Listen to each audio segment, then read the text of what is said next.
আছো, সুস্থ আছো? আমিও খুব ভালোই আছি। আবার তোমাদের একটা নতুন ব্লগে স্বাগতম, ওয়েলকাম।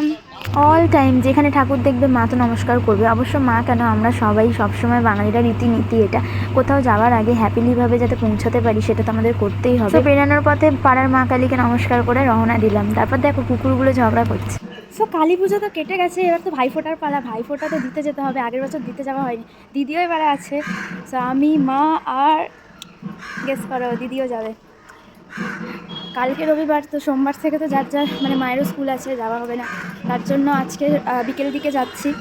দিদি তো আমার ঢোলু ভোলু, ওই একটা ঢোলকে নিয়ে তো রিক্সায় তিনজে মিলে বসতে পারবো না, তাই পুচুদা দিদিকে স্টেশনের দিকে ছেড়ে দিচ্ছে আর আমি আর মা রিক্সার মধ্যে উঠে গেছি। তো দিদির সাথে গিয়ে স্টেশনে একেবারে দেখা হয়ে যাবে। স্টেশনে যাওয়ার পথে দেখলাম মা কালীও ভাসান হয়ে যাচ্ছে, দেখতে দেখতে কালী পুজোও শেষ হয়ে গেল। সময় কা বাত হ্যাঁ বাপুরা। আমরা যেখানে যাওয়ার জন্য বেরিয়েছিলাম, মানে আমার মাসির বাড়ি বারুইপুরে, ঢাকুরিয়া স্টেশনে আর ক্লিপ নেওয়া হয়নি কারণ অনেক ভিড় হয়ে গেছিলো। আর ট্রেনে ওই টাইমে আমি রিস্ক নিয়ে ভিডিও করার দরকারই নেই বাবা, আগে জীবন বাঁচাও তারপর ক্লিপ নাও। তো ট্রেন দিয়ে নেমে পড়েছিলাম, মাসি কিন্তু আমাদের নিতে চলে এসেছিল। তো স্টেশনের পাশে ছিল একটা বড় প্যান্ডেল হয়েছিল, দুর্গাপুজোয় যেমন আমরা ঠাকুর দেখতে বেরাই সেরকমই কালী পুজোর এখানে এসে দেখছি ওরকম বড় প্যান্ডেল করেছিল। মাসি বলছে চল আমাদের এখানে ঠাকুরটা দেখেই বেরাই। তাই আমি, মা, মাসি, দিদি সবাই মিলে চলে গেলাম সেই প্যান্ডেলটার ভেতরে প্যান্ডেল দেখার জন্য। প্যান্ডেলটা বেশ ভালোই করেছিল, পুরো মনে হচ্ছিল দুর্গাপুজোয় যেমন ঘুরতে বেরাই সেরকমই একটা ফিলিং আসছিল। এখানে আমরা ঘর থেকে রওনা হওয়ার সময় আমরা দেখছিলাম যে ঠাকুর ভাসান হওয়ার পালা হয়ে গেছিলো, আর এখানে এসে দেখছি ঠাকুর তো মনে হচ্ছে যেন সবে পুজো শুরু। এখন তো ভাই শনি, রবি, সোম, মঙ্গল মানে যাই হোক না কেন কেউ কিছুই মানে না। আগে শনিবার হলে ঠাকুর ভাসান দেওয়া যেত না, এখন শনিবারও ভাসান দিয়ে দিচ্ছে।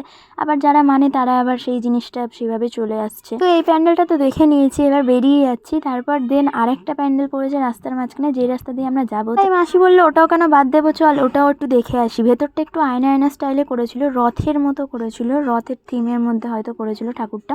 আর এই ঠাকুরটাও বেশ ভালোই ছিল। দেন আমরা বেরিয়ে গেলাম ঠাকুরটা দেখে, ভেতরে আয়না দিয়ে একটু ভিডিও করছিলাম। তারপর আমি ওভারব্রিজে উঠছিলাম, আমি হাফ উঠে গেলাম, আবার আমাকে নামিয়ে দিল, বললো নিচ থেকেই যাবো। মালগাড়ি দেখে ওরা ভাবলো যে চলে যাবে, কিন্তু দেন দেখছে না মালগাড়িটা তো যাচ্ছে না, অনেকটা বাকি আছে।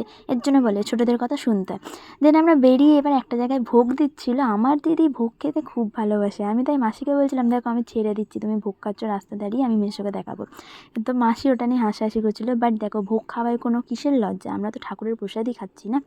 তো যাই হোক একটু ভোগ পেট পুজো করে নিয়ে আমরা চলে গেলাম একটু বাজার কলকাতা। ওখানে ভাইফোঁটার জন্য একটু কিছু জিনিস কিনছিলাম, কারণ ভাইফোঁটার জন্য আমরা কিছুই কিনিনি। মাসি, মা, মামার জন্য জামা নিচ্ছিলো, তারপর আমরা দুজন নিচ্ছিলাম ভাইয়ের জন্য। দেন আমরা বেরিয়ে গেলাম শপিং টপিং করে নিয়ে। আমাকেও কিন্তু মাসি একটা সোয়েটার গিফট করে। এখন আমাদের শপিংই শেষ হয়নি, তারপর একটু শাড়ির দোকানে ঢুকলো, অনেক জায়গায় ওখানে ঘোরাঘুরি করছিলাম, নানান দোকানে ঢুকছিল। তারপর মাসিও একটু শাড়ি নিচ্ছিল, দিদিও দেখছিল। আর মেয়েদের তো জানো শাড়ির মানে কালেকশন যতই দেখো মন আর ভরে না, মানে যত দেখি ততই চাই। মহা মুশকিল ভাই।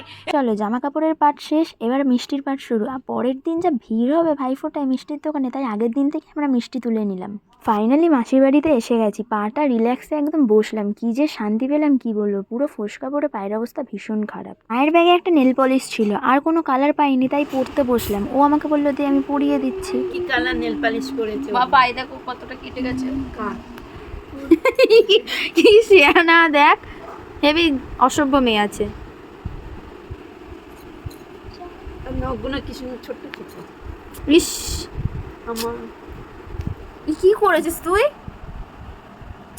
আমা ভুল হয়ে না, ভুল হয়ে গেছে। তুই ভাই ছেড়ে দে, তুই ছেড়ে দে, তুই ছাড় ছাড় ছাড় ছাড়। এই দেখো ইচ্ছা করে আমি এমনি, আমার পা ভালো না, ওর মতো অত সুন্দর না। আরে মা, ও দিতে গিয়ে লেগে গেছে।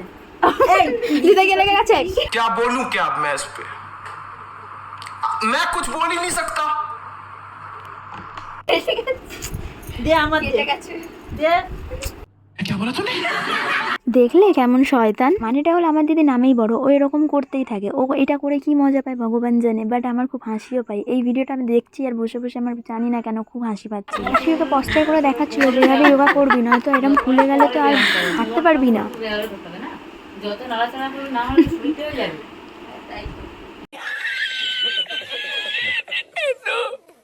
দিদি আমার এত মোটা ছিল না, হঠাৎ করে 2-3 বছর পর দেখে মাসির তো পুরো চক্ষু চড়ক গাছ হয়ে গেছে, তাই ওকে বোঝাচ্ছে যে এরা মোটা হোস না, তুলি হোস না। আর আমি আর মা আমাদের কাজ কি শুধু হাসা, তাই হেসে আমরা দুজন লুটোপুটি হচ্ছি মাসি আর বঞ্জির কীর্তি দেখে। রাত তো হয়ে গেছে, এবার মাসি রাতের খাবারও দিয়ে দিল। এখানে দিদির আর মাসি তো নিরামিষ ছিল, আমার আর মায়ের জন্য আবার আলাদা করে আমিষ করেছে। দেখো দেখি, কুমড়োর বড়া, ফুলকপি, বড়ি, আলু দিয়ে একটা তরকারি করেছিল, আর আমাদের জন্য আবার আলাদাভাবে ইলিশ আর চিংড়ি করেছে। দাউন দাউন করে একেবারে শুয়ে পড়েছে। A few moments later. ভোরবেলা উঠে আমি আর দিদি মিলে মশা তাড়াচ্ছিলাম। মশা আমার তুমি দিদি যা কোথায়? করছে- মশা দিদি মশা মারছে। এই এই এই এইখানে এইখানে এইখানে ये क्या है?